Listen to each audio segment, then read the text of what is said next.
right, we are 2 days out from my half marathon race. I want to give you guys a little bit of a pre-race thoughts kind of video, just free flowing, no editing, nothing, just upload it as it is raw.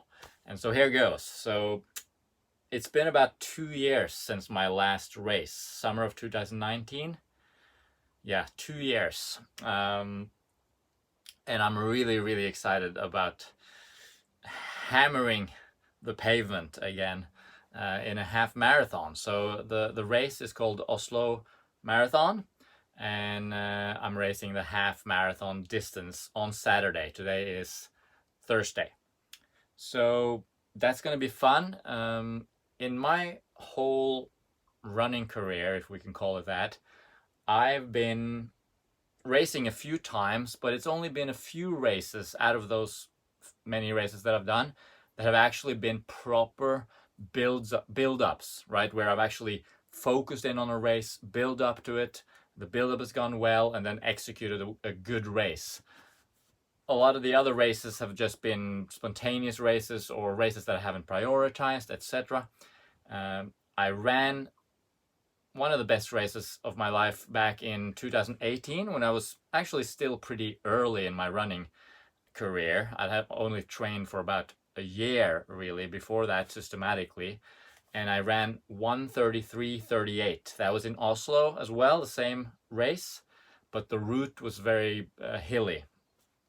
This year, 3 years later, the route is a little flatter, and I'm hoping, of course, as always, to go below 1:30, sub 90 minutes. So 1:29 something, that's what I'm hoping for, and that's what I'm banking on. So let's hope that works out.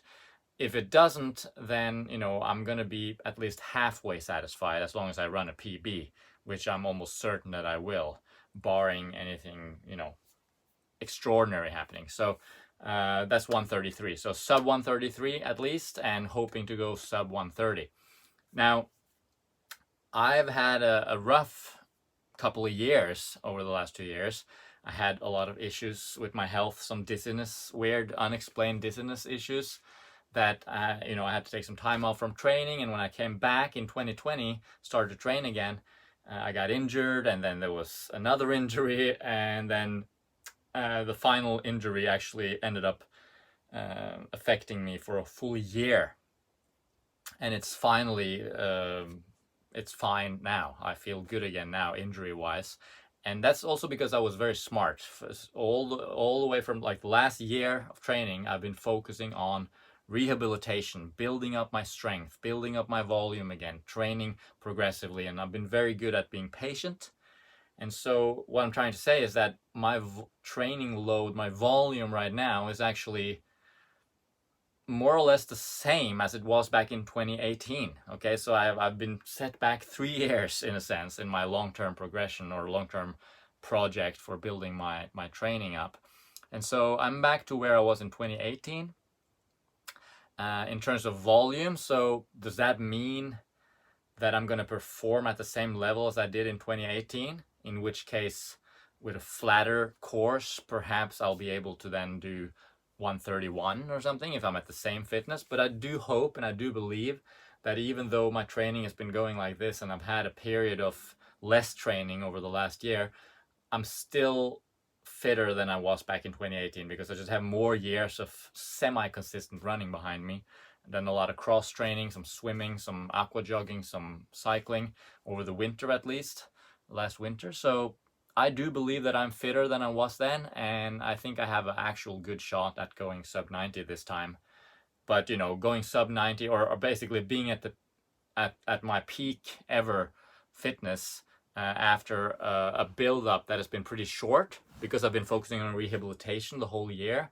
Now suddenly I've had, over the last 6 to 8 weeks, I've had a decent build-up, but it's not been perfect, of course. I had a calf strain a few weeks ago. Had so the 2 most important weeks of my build-up where I was supposed to do higher volume, I was actually doing lower volume. So, there's always excuses, I guess, or reasons why One might think that it's not going to work out, but I've been hitting consistent workouts over the last few weeks, been pretty confident in the workouts, feeling like, 4:15 per kilometer, which is sub 90 pace, feels hard but sustainable. I think it is doable. So anyway, Saturday morning, 9 o'clock. It's a little bit early for me. I don't like to run or do anything that early. I usually get out of bed literally at 9 o'clock usually. So I've shifted my day a little bit. So I get up earlier, I go to bed earlier over this last week, just to make sure that, when I get up at 6 a.m. on Saturday and get ready to race at 9 a.m., I'm a little bit acclimatized, if you will. So 9 o'clock, I'm the first wave of runners. I'm in the first wave. There's a loop course, 10 kilometers, and I'm running that twice, plus a little extra loop. 3,000 runners total over two distances, I think, 10K and a half marathon. Pretty small. It's usually a very big race. It's the biggest race in Norway. It's on the pavement. It's pretty flat, but it still has some hills that are quite disturbing. I ran through the course with my friend Thomas the other day, and we were like, oh, these hills are not that cool when you're trying to do sub 90. Anyway, that's what I'm going to try for. That's what I'm going to aim for. Thomas is going to be with me there out on the course, not running, but doing some filming, so we'll get some cool footage. My parents and my brother will be there also spectating. I'm just really excited to race again, really, honestly. I think when I started this year, I was thinking that my goal for the year is to build up and build a strong body and build my volume back up so that in 2022 I can train properly.